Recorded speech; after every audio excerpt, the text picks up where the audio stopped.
Morning, everyone. Welcome to our Roundtable on Sunday, June 28, 2015. The subject is Christian Science. Golden text, John. I will pray the Father, and he shall give you another comforter, that he may abide with you forever. Christ Jesus. Today, I'm going to do something a little different. I've been reading, as you know, the history of the Christian Science movement, as well as biographies on Mrs. Eddy. And to read about her, especially in the beginning, it's really painful, all that she went through. First losing her beloved brother, beloved husband, beloved mother. She gets engaged again, and he passes on. But what struck me so was how deeply grateful we must be for this science every day of our lives. And if each one of us are, it can do tremendous things. And I'm not saying superficially, but hugely grateful for what Mrs. Eddy gave us and the sacrifices that she made. You know, we don't, for the most part here, we don't have those kind of struggles. The work that she did, the leavening that she did in giving the world science, has so progressed thought that, our lives today are so much different than what she had experienced. And we must think about that and be so grateful, deeply grateful. So today, I want to start.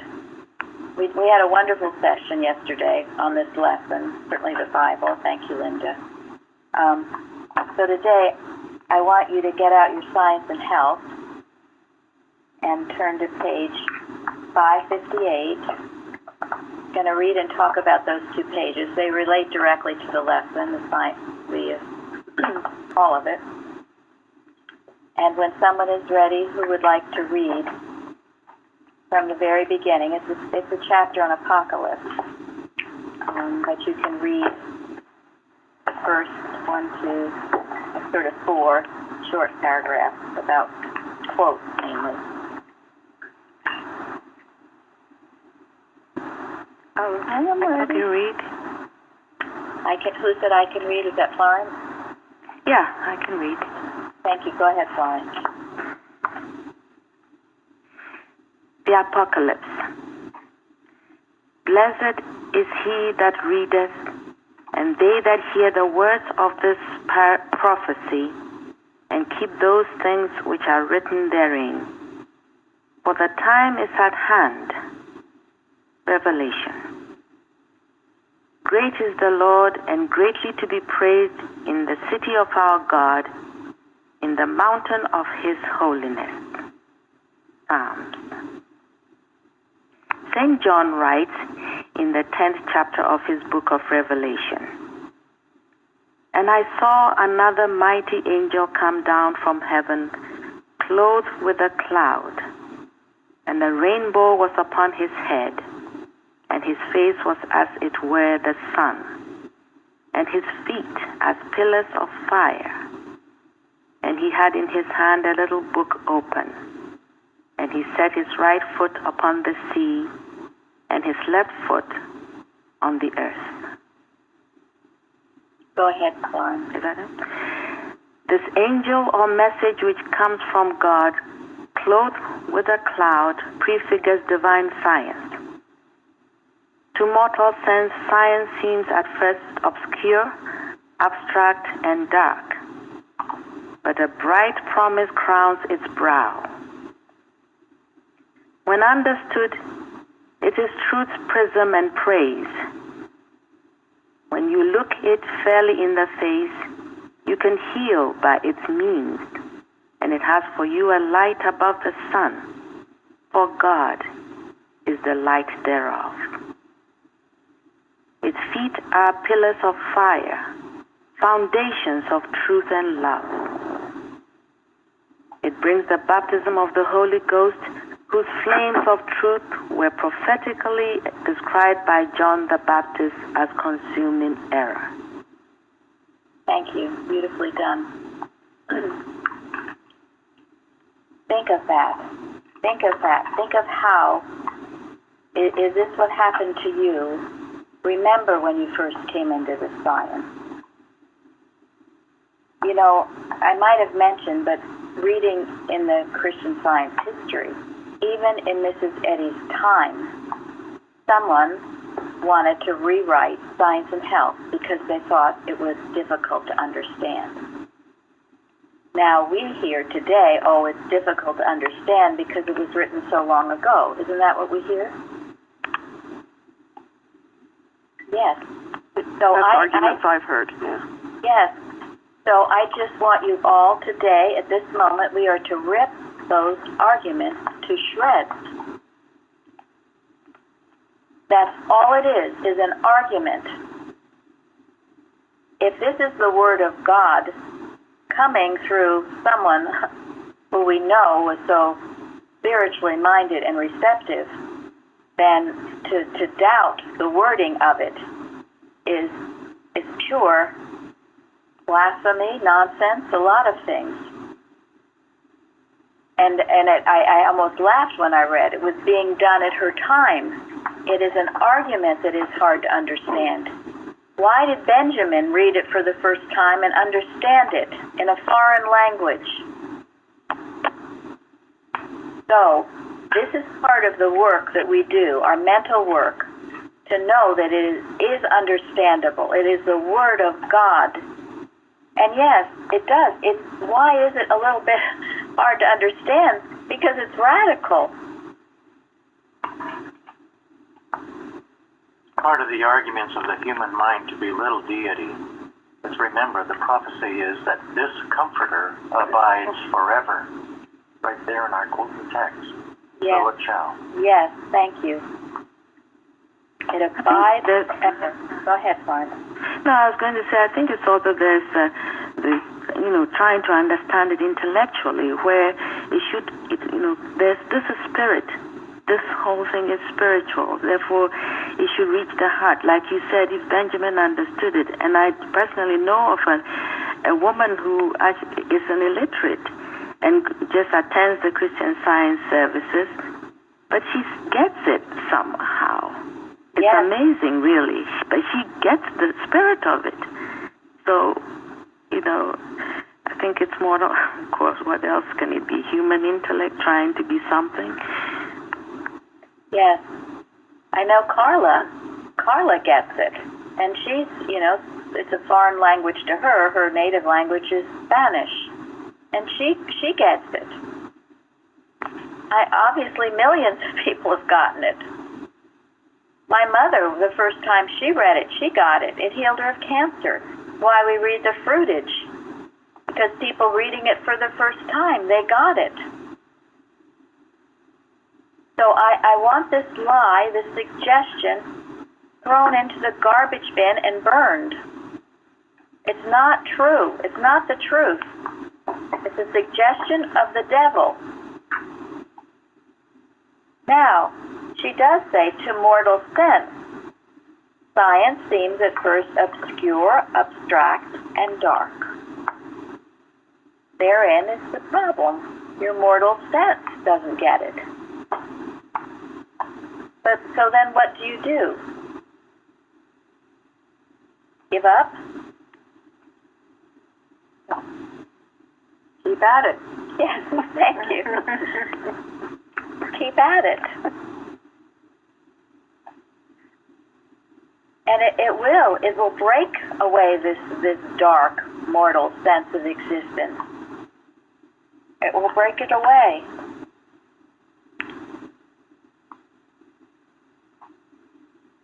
And then, go ahead. Yeah, when we were talking about Benjamin, I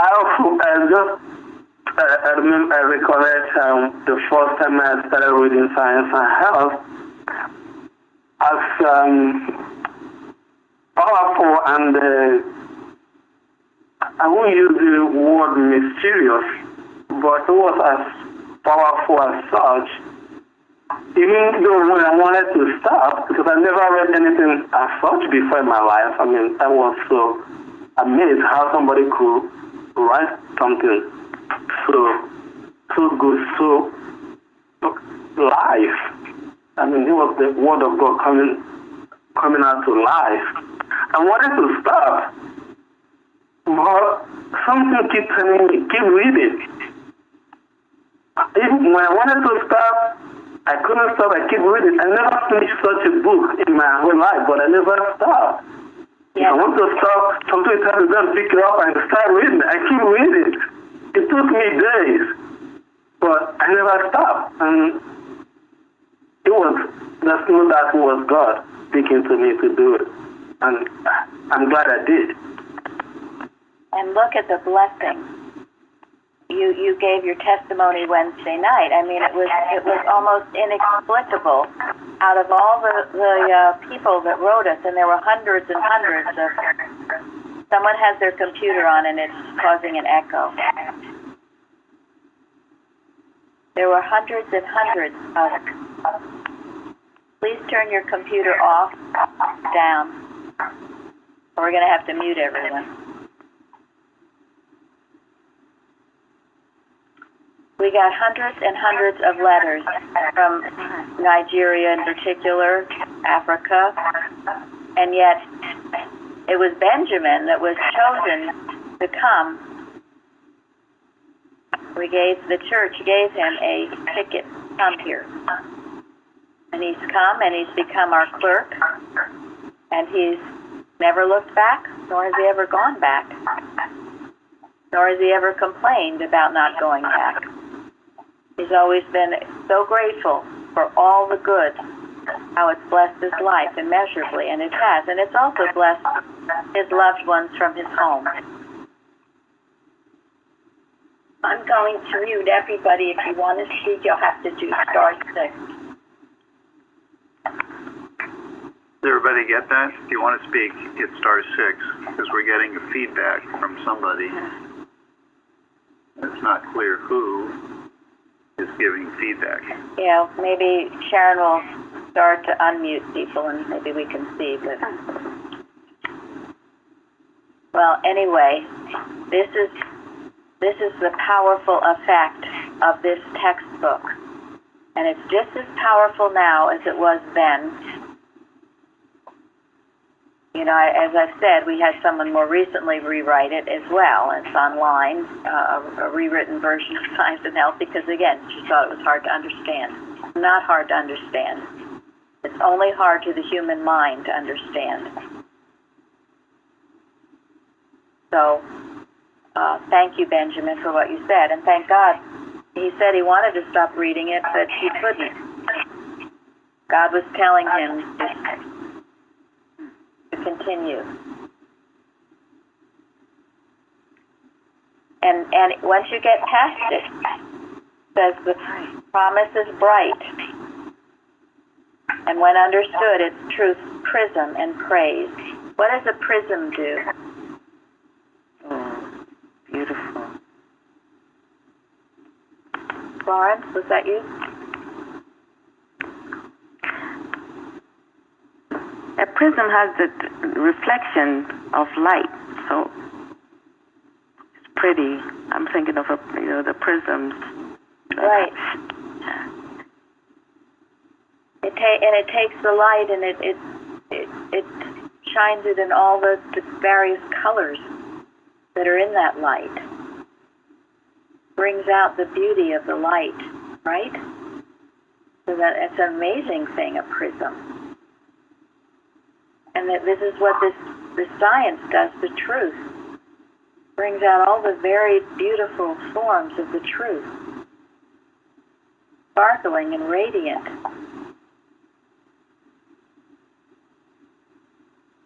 And truth praise, too. And then, what does it mean to look it fairly in the face?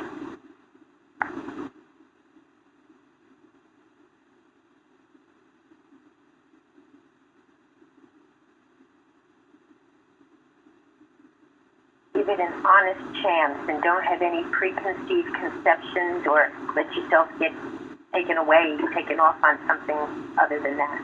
Thank you. Everybody still on mute? A lot of people still are. Okay. Did everyone hear that? Carol said you give it an honest chance, unbiased and honest.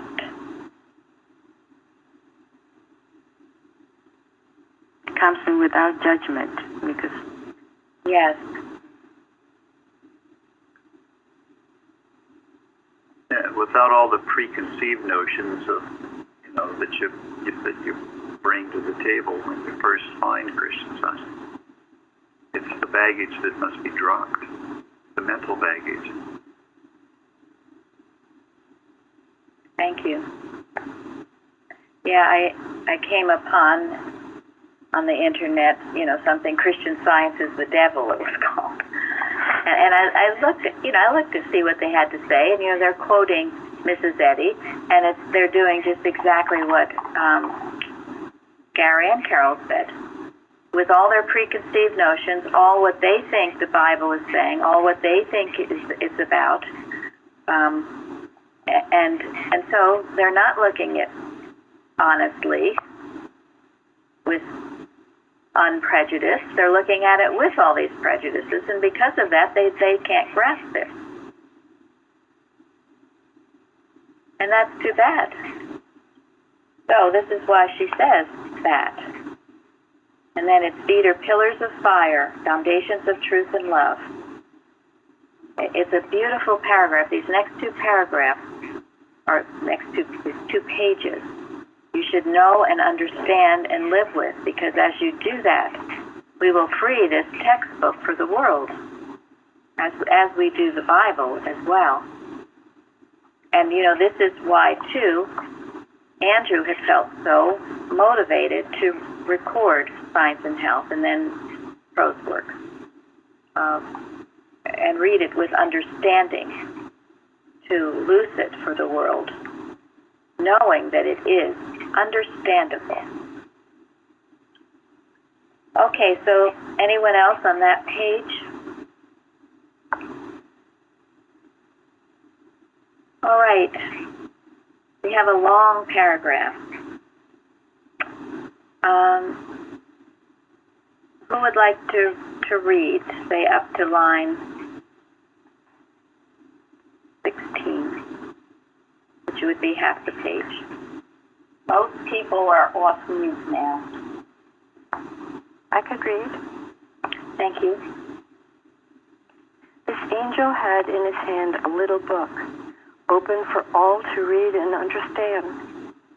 Did this same book contain the revelation of divine science, the right foot or dominant power of which was upon the sea, upon elementary latent era, the source of all era's visible forms?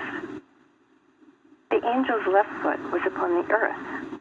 That is, a secondary power was exercised upon visible era and audible sin. The still small voice of scientific thought reaches over continent and ocean to the globe's remotest bound.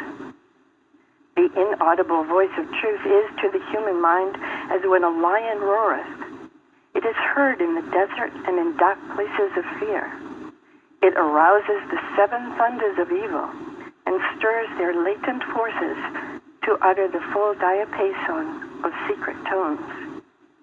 Then is the power of truth demonstrated, made manifest in the destruction of error. Thank you. Wow. Any comments on that?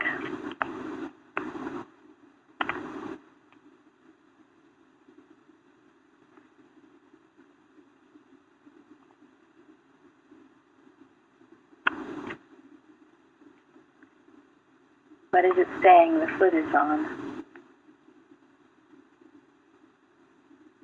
on latent as well as visible error. Thank you. Takes care of both, whether it's up out in the open or underneath, hiding. Science takes care of it both. So, no hiding from God. And then, that the still small voice of scientific thought reaches over continent and ocean to the globe's remotest bounds. So, yesterday when we were here at church, Jeremy told me that what? All the people on? Yes. Oh, yes, we had people on from Vietnam, Tanzania.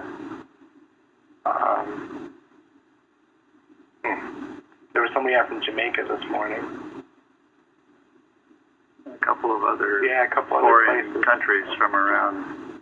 And they always come up with the city, and I have to look up the city because I've never heard of these places. It's so wonderful to see that people are out from all over the world. Yeah, from the remotest corner. And during your day, knowing that God is blessing all these people that find our church, find our website, find this truth, and that they are understanding it. And this is the importance of your contributions, your writing on the forum and other things. So, and it is as inaudible voice of truth is to the human mind as when a lion roareth. I love that.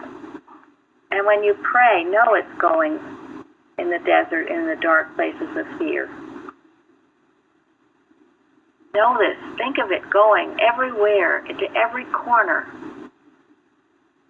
enriching the affections of all mankind and governing them. This is a mental process, and it must be done, and it must be done with the greatest love and enthusiasm for this truth. And what I pray most today is that you leave this time together with that. Anyone else on this? Well, somebody asked. Go ahead. Someone asked me. Oh, go ahead, whoever. It will destroy the era, as Mrs. Eddy sums. It's made manifest in the destruction of era. Okay, Florence. No, someone asked me, well, what about people like the Aborigines and others who, how are they going to know the science? But it says it right here because it's a thought. It's, this answers it. I think that's what I'm saying. Thank you. Yeah, I've had that question too. Yeah, and truth comes when the thought is ready for it, when the need is there. In other words, Benjamin was in Nigeria and ready for it, and truth came to him. So it comes in many different ways. We don't have to outline which way God gives the truth to each one of his children. I'm struck by the phrase, it arouses the seven thunders of evil and stirs their latent forces to utter the full diapason of secret tones. It brings evil to the surface to destroy us. Yes. We must never cringe at that process. And when it says, as when a lion roars, it's getting your attention. It's not just whispering. Yeah. It's roaring. Yeah. Now hear this. Here's the truth. Then the evil comes down with seven thunders. Right. And it says it's open for all to read and understand. There's no limitations but on anybody. Everybody can read it and understand. Thank you. And that's our work to know this. We know it. We've been instructed here with the reading of Science and Health during our services. That's what we are to be knowing, that it is easily understood by everyone. You don't just sit there and think about what you're going to do tomorrow afternoon or think of, oh, isn't this a lovely reading? I feel so good. We should be working. That's the purpose of those of us who've been here a while. And if we do that work, and if we do it well, there's no limit to what can be done. we talked last week about, when Mrs. Eddy was here, her thought, really, it helped pave the way for Einstein. And that's our work here, too. Many other, important inventions. Yes. And the freeing, just the general freeing of thought. How much has changed since Mrs. Eddy has given us the science, and that was what I was getting at in the beginning when I was talking about her life, and it seemed like everybody she loved passed on. What a dark time, and how far we've come from that time, thanks to her revelation. Thank you all. Oh, and the other thought, too, what Lars was saying about the Aborigines, and I think I've mentioned this before, too, but for the most part, everyone has a conscience in them. Everyone, everywhere. Whether they've ever even seen the Bible or not, they know to kill is wrong. There's certain things people just know they're not right to do. Isn't that true? That is true. Yeah. They don't need the 10 Commandments. For some of the commandments, they just know them. That's true. It's a conscience. It's in everyone. So, there you go. The truth is within you. It's there. The revelation. That's why you shouldn't despair, think, oh, well, so-and-so, loved one isn't getting it. Well, don't see them as not getting it. Seeing them as knowing it now, because they do. I love that. Eustace says that, too. When you teach, you don't teach people something they don't know. You're just reminding them of what they already do know. Otherwise, it's I know it and you don't, and that right away puts up a resistance. Because it's also saying there's more than one mind then. Absolutely. This is the way the millennium will be brought in, by seeing it as already there. Not by, oh my gosh, I've got thousands and thousands of people to convert. It's only 24 hours of the day. So, and with family members, with friends, it should be natural that they are interested in this science in some way, whether they come here or not, but that their lives are changed for the better, and that they do have a right sense of the moral law, the laws of the universe. And what is the most important thing you can do, anyway, for all of these people? But live it yourself so they can see. Exactly. Yes. Exactly. It's not what you say, it's what you live. How you live. Yeah, someone once said that, your life might be the only sermon someone might ever hear or see. So let your life be a testimony to this truth. In the early days, and it's in Mrs. Eddy's works, Pro's works, and other places, they would say you could almost tell a Christian scientist by the look on their face of joy, of peace, of strength.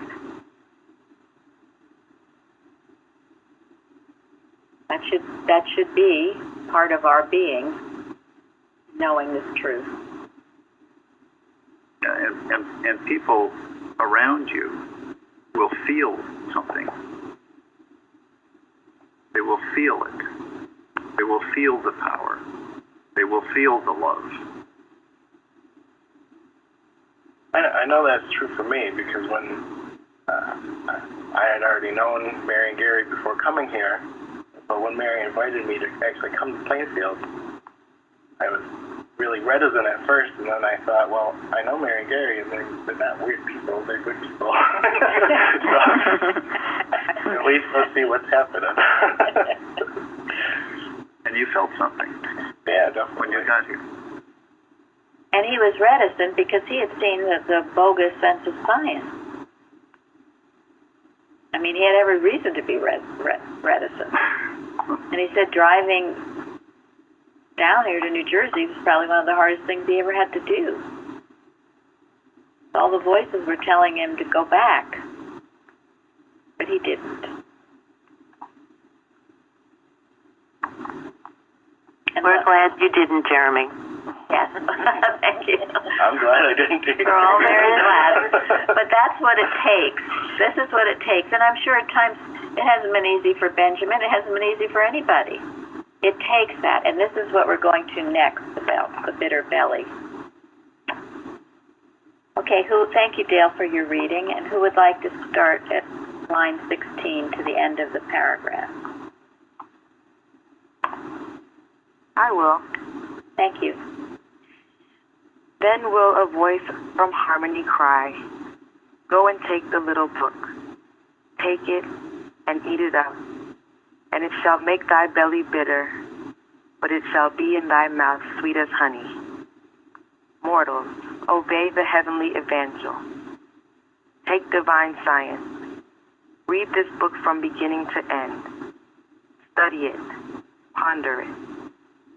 It will be indeed sweet at its first taste when it heals you. But murmur not over truth if you find its digestion bitter. When you approach nearer and nearer to this divine principle, when you eat the divine body of this principle, thus partaking of the nature or primal elements of truth and love, do not be surprised nor discontented because you must share the hemlock cup and eat the bitter herbs for the Israelites of old at the Paschal meal, thus prefigured this perilous passage out of bondage into the El Dorado of faith and hope. Thank you.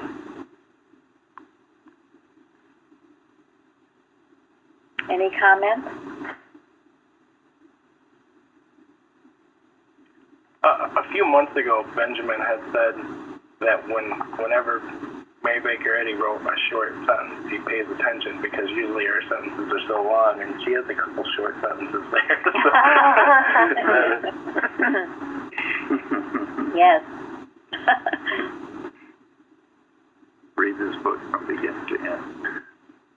Take Because divine. not all a path of roses. One has a lot of work to do. That's it. And this is where, as they say, it separates the men from the boys. Because initially, when you come into it, and it's so wonderful, and a lot of good comes into your life, you feel really elated, perhaps to some degree elated. But then comes some getting rid of some old bad habits.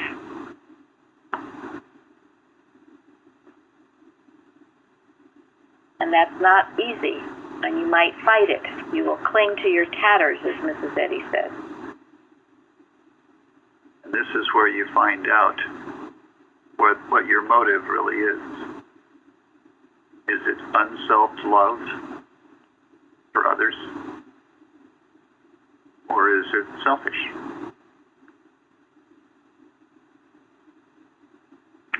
If it's the unself-love, it will see you through the worst times. If it's selfish, you will turn aside. And you'll have to meet it sooner, some way, and it'll probably come in some not a great way if you turn aside. Once you're on this path, there's really no turning back, not if you understand it at all. I think Carpenter says the only way you could turn back is if you don't understand it, because if you understand it, you know there's no other way. So, no matter how tough it might seem, you keep walking. Hold your head low in humility and keep walking. Keep turning to the textbook. That's your compass, the Bible. They're your guides through the dark storm. It will guide you. And as those of you who have walked through dark storms know, when you walk through the storms and science sees you through, and you find a brighter other side than you've ever seen before, you know that it's the only secure way. It's the only source of, it's the dominion that is promised in the Bible. And you have a joy that nobody can ever take from you because it's solid as a rock. So yeah, it's hard. But if you've got a firm foundation, man, you've got all the power of the universe going for you. And that's why we talked a few weeks ago about not complaining when you're going through these challenges, because you are gaining something so big. Right. Yeah, if you feel the love of God at your side, you got it all. And these problems that come at you, you work through, you see them as not a problem at all, as having no power at all. Nothing greater in life than that. And what is happening is the false beliefs that have held you in bondage are being burned away, and you're gaining an understanding, just as if you've believed for a long time that 2 + 2 is 5, and it keeps you in bondage because it's not the truth, but it's all you've known, so you keep on with it. Then you find the truth, but that old belief is so stubborn, could be. So you've got to burn it out. And then you find, yes, 2 + 2 is 4. I get it. I understand it. And then you're ready to make more progress, more unfold. But this is the obedience. If you turn aside, it's disobedience. And that does bring more suffering, more delayed, people that are going on and on in a problem. And I don't care what they say. They can tell me, oh, I'm studying, I'm doing this or that. You can study till you're blue in the face, but if you're still full of fear or negativity or something else, well, you're not living it. When you're really obedient to God, you will see the progress. It's a rule, it's a law, and you can't fudge it. And isn't that comforting? Yes, very comforting. And you can't fool. You might try to fool someone, but you can't fool God, and you can't really fool yourself. If a problem isn't being healed, it's because there's something not being done that should be. And you're being forced to do it. Just as you sit in a math class with a teacher and you've got to work that problem out, and you're not going home until you do. So you just got to keep at it. And then the joy and freedom after you've worked it out.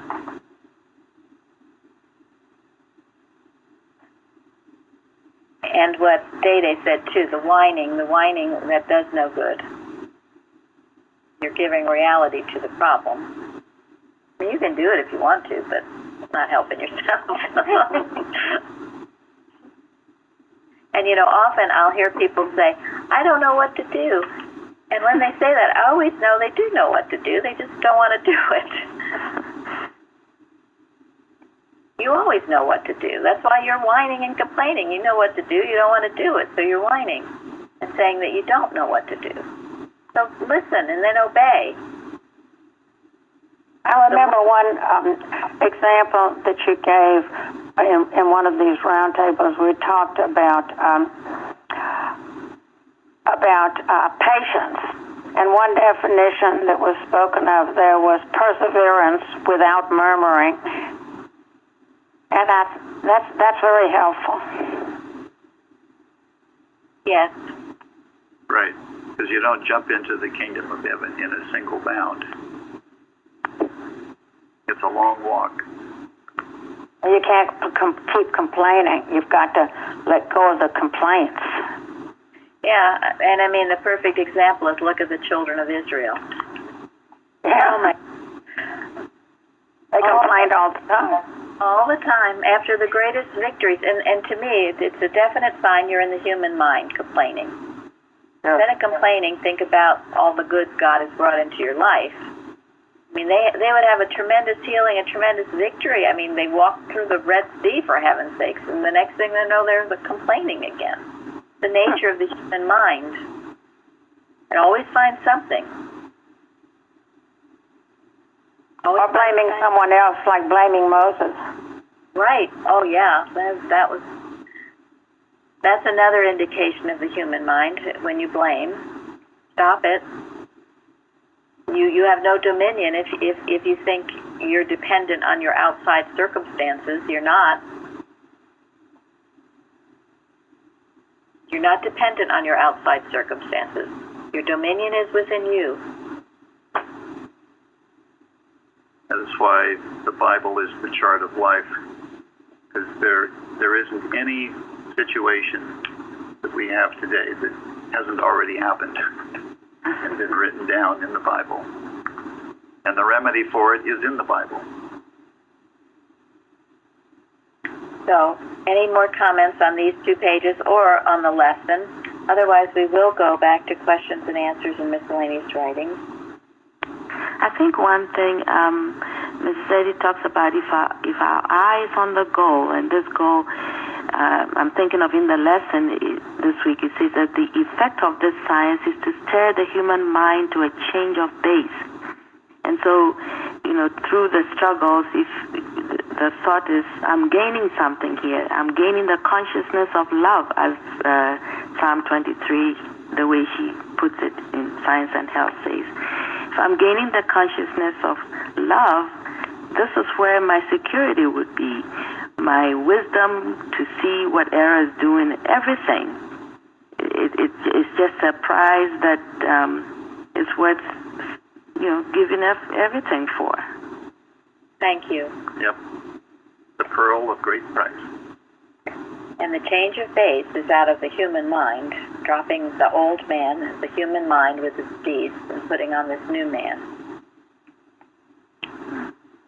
And that's why gratitude is so important. You have to be grateful, because if you're not grateful for the good, you're not open to receive more. You just have to receive what you've already done. Right.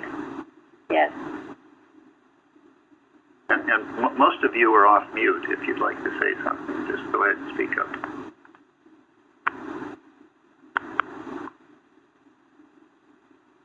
Okay, thank you all. And take this into your heart. Realize what a treasure we have with Christian Science, the Revelation, our Mrs. Eddy, our textbook, all of this. When we're so grateful for it and appreciate it and know it's going out to the world. And that it is fulfilling prophecy. Yes. In the Bible. It's fulfilling prophecy. This is God ordained. This is not a human thing, and this is not a small thing. Thank you. So, page 34, we will take up the next question. Who would like to read the question and the answer? On page 34, questions and answers, miscellaneous writing. I'd be happy to do that. Thank you. All right, so the question is spiritualism or mesmerism included in Christian Science? They are wholly apart from it. Christian Science is based on divine principle, whereas spiritualism so far as I understand it, is a mere speculative opinion and human belief. If the departed were to communicate with us, we should see them as they were before death and have them with us. After death, they can no more come to those they have left than we, in our present state of existence, can go to the departed, or the adult can return to his boyhood. We may pass on to their state of existence, but they cannot return to ours. Man is immortal, and there is not a moment when he ceases to exist. All that are called communications from spirit lie within the realm of mortal thought on this present plane of existence, and are the antipodes of Christian science. The immortal and mortal are as direct opposite as light and darkness. Thank you. Comments on that?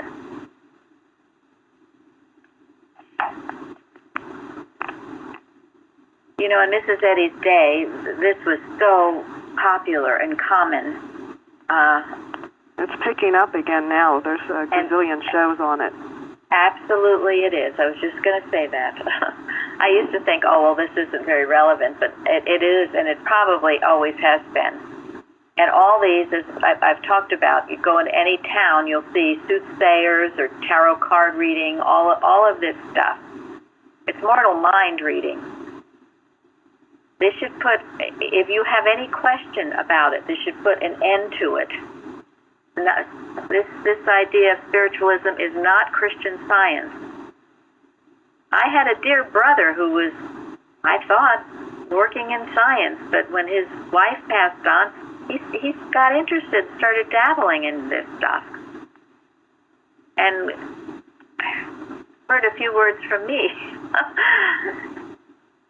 It is not.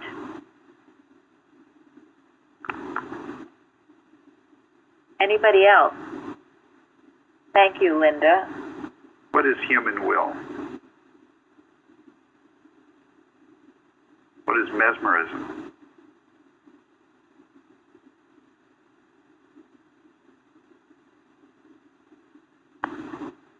Hello? And why does it seem to be so popular?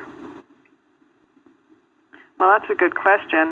It's like this interest of wanting to know what's on the other side, or that they're still with you or thinking about you. I think it also is mystical in some sense, and it is mesmerizing in the sense that it's very engaging and makes you feel. It's very attractive, and it's dangerous. Thank you. It's nice to have miscellaneous writings, questions, and answers, which explains after the change called death takes place on page 42 that we talked about before. Yes. She goes into more, and that's why we have these questions and answers, because it was so pressing on people's minds. So, it was very helpful to understand that person. Yes. Right. Anyone worried about the future after death or wanting to know about it, she really explains it. Among the many misconceptions of Christian Science out there, one of the largest is that it is the result of human will acting upon another person, willing a person to be healed. That's a common belief that people have about what Christian Science is. That's why it's a question here near the front of this chapter.